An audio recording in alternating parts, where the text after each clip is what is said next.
Hi, everyone. Thanks for joining this summer coffee break. This is a Ask Us Anything session, so it's going to be pretty interactive. So ask away in the chat any question you feel. The topic today is going to be robotic, and I'm Christophe Bordeleau with Stuart Kenny. While you're starting typing, quick introduction, a bit of background. Who am I? Who is Stuart? So I'm a mechanical engineer. I've been in the NDT side of things for about 10 years, a bit of in Europe, mostly in Canada. I've been involved in a lot of R&D on the mechanical side, custom development, a bunch of domain, all over the place maybe. Now I'm based out of Nanaimo, product manager for the robotics division of the company. So that's pretty much my background. To you, Stuart. Yep. Okay. Hi, everyone. Yep. I'm Stuart Kenny. I'm the product director based in Swansea. The products I look after magnetic flux leakage, MFL, and NDT scanners. I've been with Edify around about 3 years. In fact, 3 years this month. And before that, I was in NDT services. Been in NDT services for about 15 years. Background is sort of predominantly advanced UT, phased array. And TOFT and automated systems for UT applications. So hopefully between the two of us, we can answer a bunch of your questions. In the meantime, I've prepared a few slides just for give a bit of background or at least show some stuff. But yeah, just ask away. But in the meantime, maybe some stuff we're working on, some stuff we've done, just give you guys some ideas of the topic and what we're looking at. So obviously the stuff I'm going to show is split in two buckets, what is standard and what is custom. So just don't confuse them. We like doing custom, but it's obviously different scale. So the first one, that's a Tritrax, pretty interesting product we have. It's a big guy meant to do some pipeline inspection. This was a customization. We basically added an R-scan, a UT R-scan at the front. So as you can see in the picture, there's a 360 degrees manipulator. An R-scan is mounted on there. That's the earlier version, so it's meant for typically shorter distance, under 100 meter. But obviously you could go further if you add some other functionality.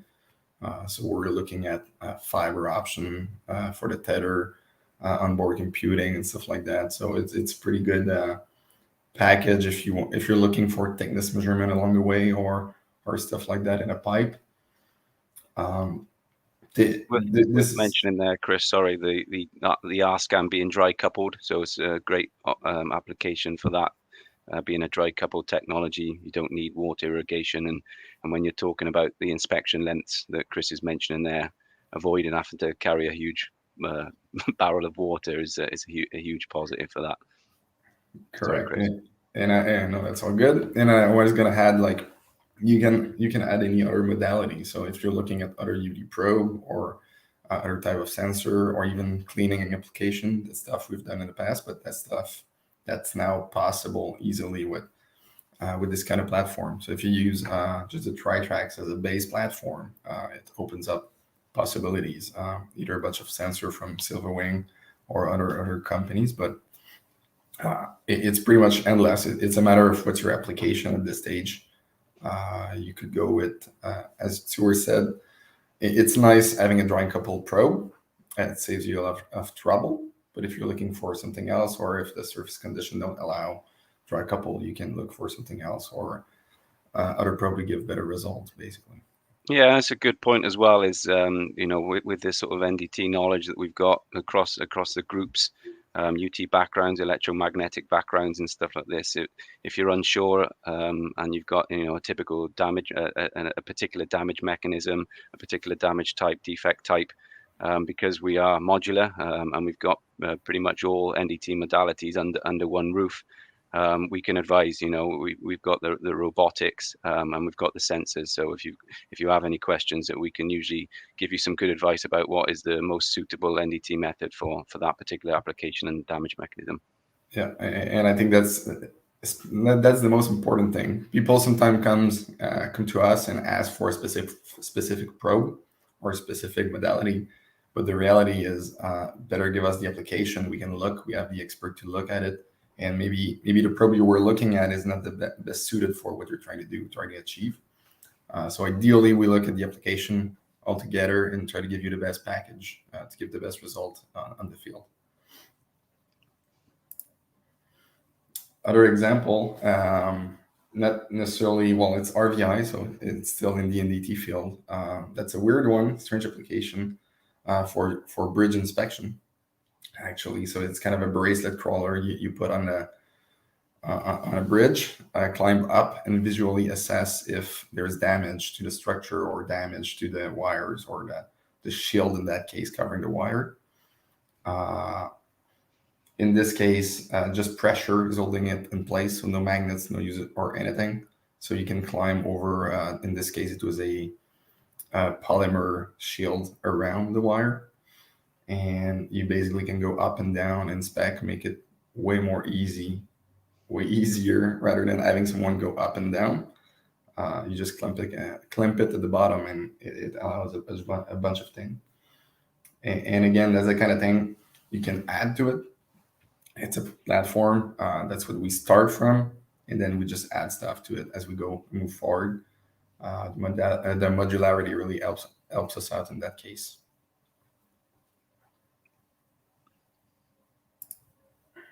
Looking at another one, pretty intriguing.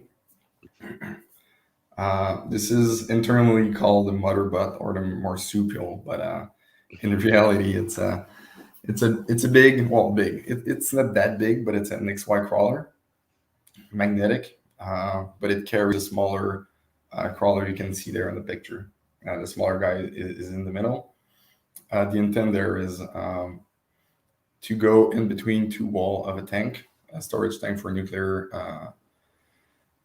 stuff, just to make sure the inner tank is still good. So you just go on the between the two walls, go down. You need to place the probe inside of an air liner at the bottom, and from there you just drive the smaller robot underneath the tank. Initially, it started out as a visual inspection only.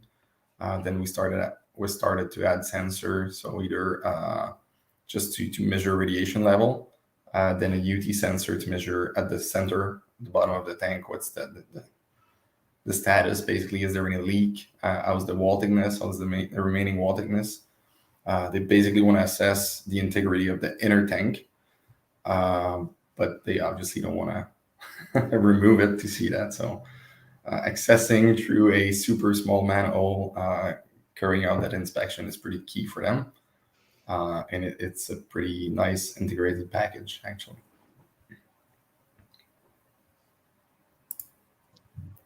Another example, we're back into the pipe crawler kind of thing.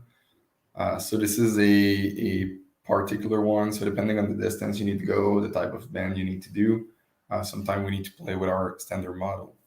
Okay. Yeah, we got some questions coming in now, I think, Chris. Let's take a break. So I think this is definitely one for you.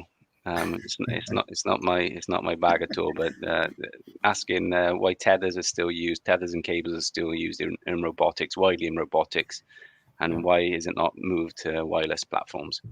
Yeah, I think it's all around application again. We kind of alluded to it at the beginning, but like we see all over the place. We see like wireless robot, we see wireless car driving, blah, blah, blah. Like wireless is there, the technology is there. We could implement it on a crawler as of today. It's possible. Some crawlers do.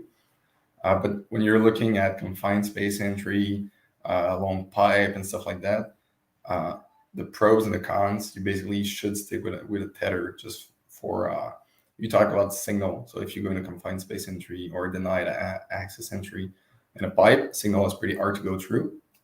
And then just to get the stuff back if something goes wrong. Yeah, recovery, I'd have said recovery would be a big one. I've heard some horror stories about robotics stuck in the wrong places. And then deploying further robotics to go and find the robotics that got stuck. So, yeah. We've seen that one. So if you're looking at the outside of a tank or something like line of sight, easy to access, you could look at wireless stuff, drones and stuff like that. But the further you go, the higher the risk if you have no connection, no physical connection to recover it. And As data you said, sets as well. If you've got some, thinking of things like phased array, for example, which usually requires quite large data sets in terms of file sizes. I imagine that's going to be some level of restriction going wireless if you're talking about huge data sets, Chris. correct. If you go there, you're going to need like onboard computer and stuff like that. So yeah, I think it's more practical still in many applications to just have a tether, either for communication or power or recovery. Like we've seen bad story about people getting stuck with something, and we need to go there with a Carlo to recover it. So it's kind of stuff Yep. we typically want to avoid. I guess I can start with that, and there's probably some bits for you in there as well. Yeah. So again, it depends on how you want to proceed. If you go with standard, like the base system, because typically they're going to be under 100 meters, so you go with a base, cable, copper, and everything. So the 100 meter is kind of the limit because of Ethernet. If you want to go in specialized system, then you can put fiber on it, and then the limit is pretty much endless. We've done crawler that goes 1-2 kilometer down a pipe, and you can carry any signal through fiber, obviously. But Yeah, and again, it there's depends on the application as well, and in terms of application, the NDT that you're using, and also your operational requirements. Quite a lot of our customers are very used to the portable platforms that they've got with the software that's integrated into those platforms. So quite often they want to keep that continuity. They want to see the data that they're used to seeing, the software format that they're used to seeing. So they'll have the instrument as they would do normally in a conventional inspection, but they'll plug the sensor end onto a robot, and therefore that the continuity of their operation stays quite similar. But it's quite an interesting story. I mean, again, my background sort of ultrasonics and conventional UT, as Chris mentioned, there's less data, so you can go a bit further. But looking at phased array nowadays, in terms of our options, we can use 30-meter phased array cables.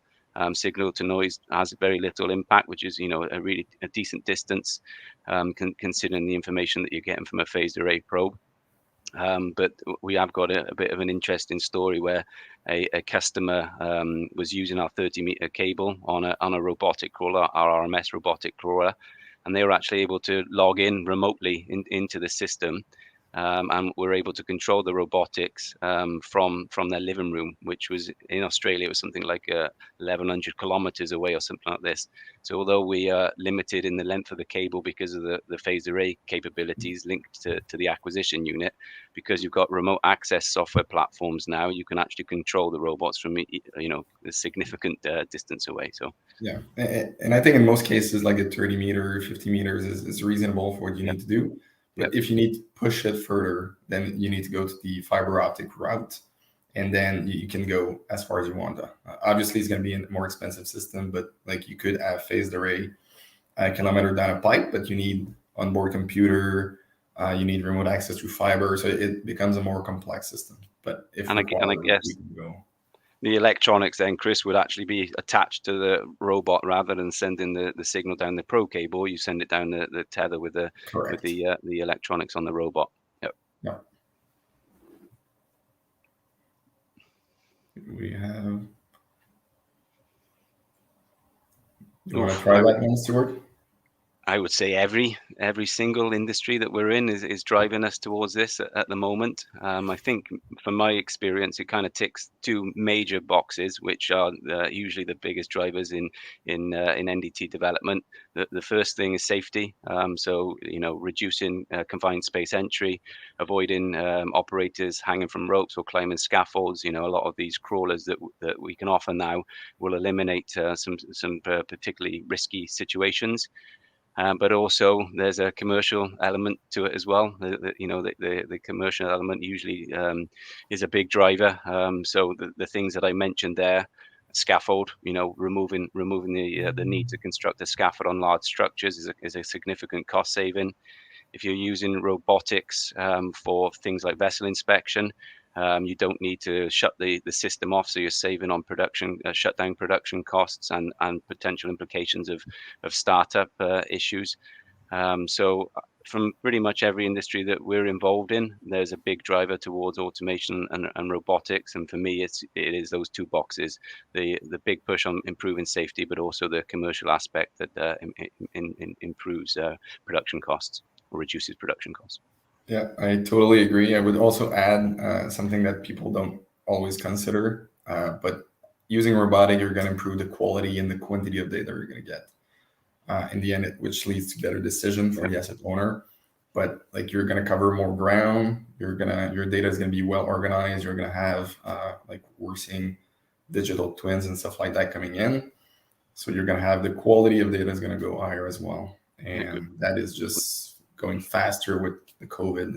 As everybody knows, like, getting people somewhere is getting harder and harder. So robots are kind of helping out in that way. And that helps with the periodic inspection as well, I guess, Chris. If you're automating data collection and you're collecting the same area each time you're doing a periodic inspection, you can then start overlaying data sets with that confidence in accuracy, and then you can, engineers, integrity engineers, can start making more intelligent, involved decisions on corrosion rates, failure predictions, and stuff like that.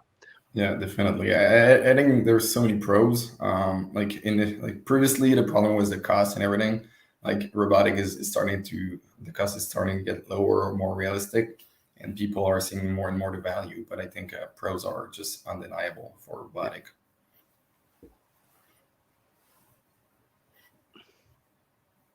Is the application for robotics and NDT application integrated?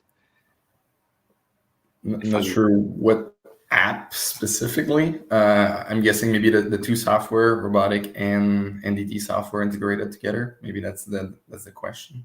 Yeah, I would probably say that they're semi-integrated at the moment, Chris. Where we're very conscious that, as I mentioned earlier, that our NDT customers, they know their software platforms, they know how to set up and calibrate for phased array, electromagnetic methods.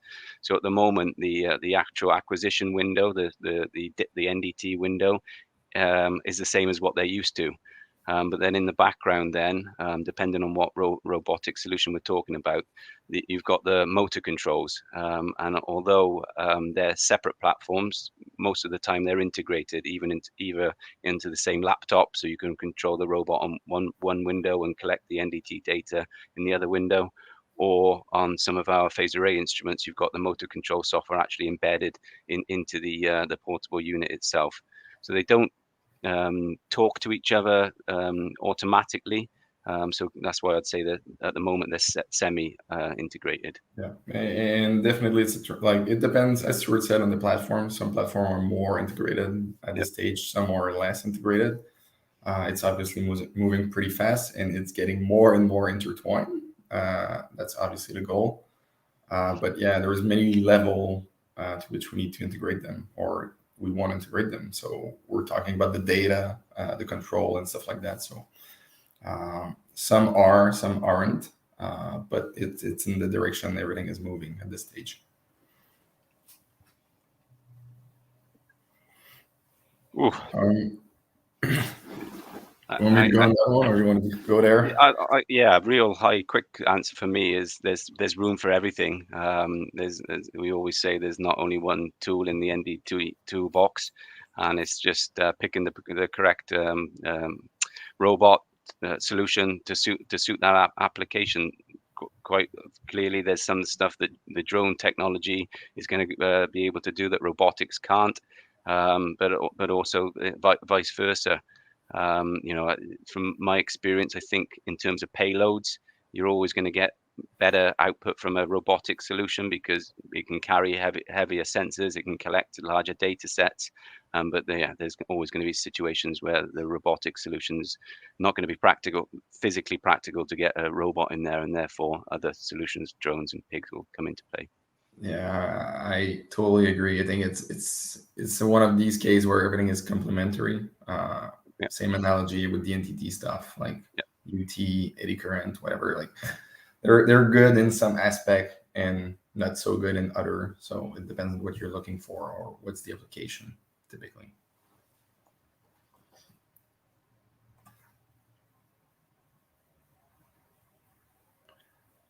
I'm not sure on that question. So I guess, well, the big problem with drones, well, it's not a problem, but it's just inherent to the technology. It requires a lot of power just to stay still. So even if you're not doing anything, you're going to run out of power pretty quick. There's a lot of new solution like a tether drone and stuff like that to help out. But typically crawler or robot are better for power consumption just because of that, for that reason. Like if you stay still, you don't use any power. Obviously, the battery is one big thing. It's helping out a lot. But as we kind of discussed earlier, just because we need to keep the tether in many circumstances, battery is often used like as a complement. So you're gonna have a battery on board just to help with the peak of power. So you can have a smaller tether or something just to help with like kind of trickle charge the battery or something, or a safety net. But yeah, I think it's probably going to be a combination of the two. Right now, technology, obviously, like the lithium is better in terms of power density. So right now, but yeah, there's a lot of drawback just for lithium, just for transport and stuff like that. So there's no perfect battery technology yet, unfortunately. I'm sure it's coming. Another thing is that payload scenario again. If you look at our Scorpion crawler, the payload is a small UT probe. So the application is probably limited to large surface areas. It's probably our entry level robotic solution. And it's fully battery operated, and those batteries will last sort of 6-8 hours on a shift. But in terms of the data output, it's you're collecting one line of A-scan information versus some of the robots that Chris showed earlier. It's massive amount of data, which obviously is going to impact the power consumption. And that's a great example. Like the Scorpion is battery operated, but you still use a tether or a cable for data collection, or even just safety. Like you want to have something in case, I don't know, you misdrive or something and it slips a little bit. You want to have that safety net. So I think we're still going to use the tether for a while. I think a foreseeable future, but it's going to be a combination, like onboard battery to help out and tether for communication.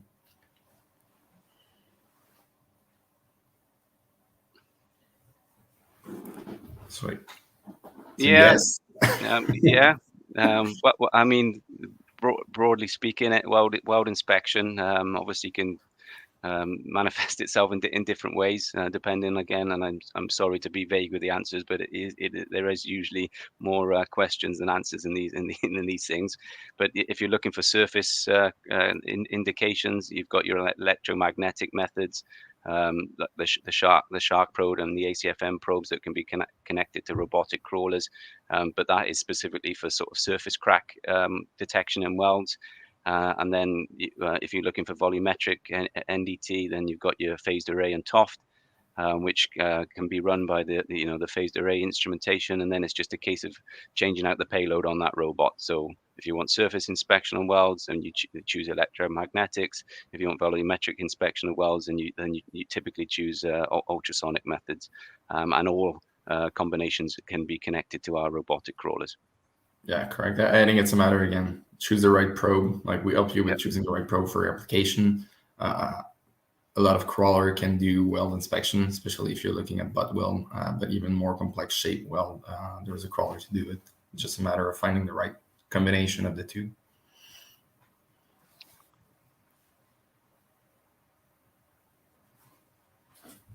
Well, I can maybe start. Maybe you have a different definitely innovation or something. And it's kind of a good one because there's a lot of innovation right now in robotic. It's moving pretty fast. Like I could probably pick 10 or something new stuff that are going to be coming. But realistically, in a medium term, I think that the digital twin and the positioning is one really great area where robotic is going to evolve and change in the next few years. Like new technology like photogrammetry or LiDAR. Like LiDAR has been around for a while, but now it's getting more and more in the industry. This will allow better positioning and better data again. So if you look at having a complete 3D replica, virtual replica of your asset, you're going to have highlight of where are the defects, where are the problems. You can overlay, as Stuart mentioned earlier, over time. So you could have like the 2012, the 2014, the 2000, like, and so on and so forth. So you can see the evolution specifically of your asset in time. So I think it's super valuable for customer and asset owners. Yeah, absolute positioning is definitely the most exciting thing for me. Maybe a little bit slightly different reasoning, spending many years in the field. The most frustrating thing is getting to a job site and spending 2 days gridding out pressure vessels or gridding out tanks, getting ready to scan.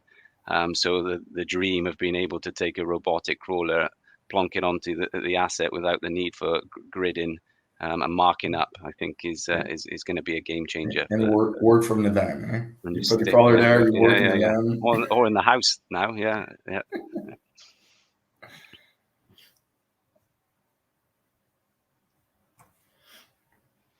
You want to start on that one? I can. Yeah, I think we touched on it a little bit. So large data sets, periodic inspection, the ability to overlay periodic campaigns to be able to calculate corrosion rates and risks. I think software is in my opinion, I think we need to retain assisted analysis. I'm a little bit scared about total automated decision making and taking the humans out of it. So I think it's going to remain as an assisted analysis platform. But in a scenario where you've got 5 or 6 years of inspection data and you're able to overlay all those data sets on top of each other, and the software is able to then give you some assistance in the areas that you need to look at, the areas that have changed over time, how much they've changed over time. And yeah, those sort of analytical tools, I think, are going to be a big add-on to the robotic data collection in the future. Yeah, I think you hit it right on the nose. I think it's a lot of it is going to be around the data collection and the data, how you organize the data. Obviously, you just want to make it easier for everybody to have access to the valuable information, because when you're going to do scans and inspection, you have like you have gigabytes of data and a bunch of pictures and everything, but organizing them is always like the long part. Building a report when you're coming off site, that's the long and boring part nobody wants to do. But if you have like software that can help you out organize that, and then you can make the decision based on the results, I think that's the ultimate goal. Like remove the waste of time and improve efficiency. Just make sure that humans carry on making the decision, because I think that's dangerous ground. Yes, I think we're far away from robot deciding for us. But yeah.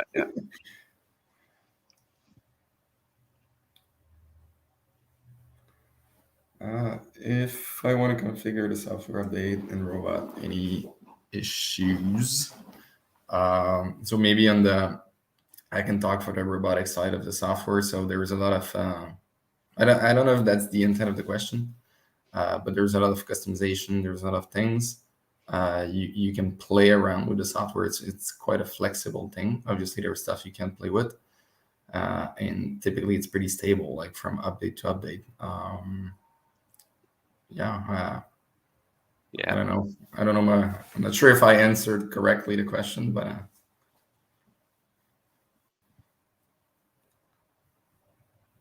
well, that's a good one. Obviously, it depends on the crawler, because like we have a huge quantity of crawler.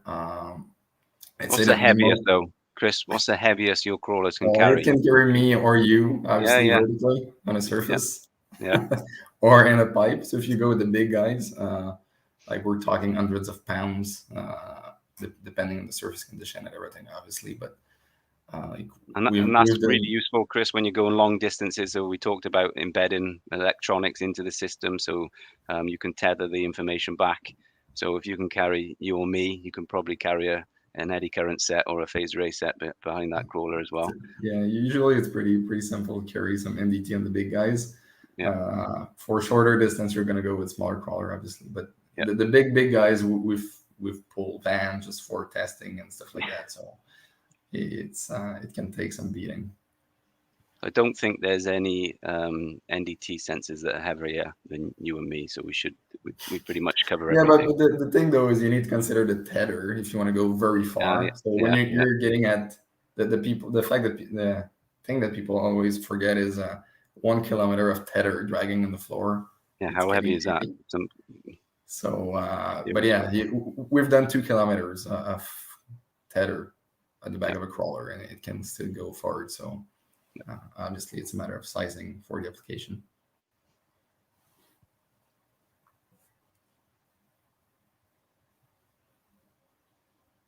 I think we've just answered that one really. We sort of talk at about 100 meters for standard sensor cables. Phased array I mentioned about 30 meters. There's a lot more information in there, but UT cables are good for about 100 meters. And then as Chris said, if you want to go further than that, then it's all about embedding those electronics into the crawler and basically carrying that data back through a tether. Yeah, that's one of the good thing. If you go with onboard electronic, obviously, like it's a bit more expensive because you need to put the electronic there, and it's dedicated for that application after. But then you can shorten the cable length, the probe, and you actually get better signal. Yeah, that's true. Yeah, because you're going to pick up not a lot of noise. So basically, the phased array probe is plugged into the top of the robot half a meter away or something like that. So therefore, you're improving your signal to noise on those. Yeah, so I guess that's probably, I think we're running out of time, so it's probably our last question.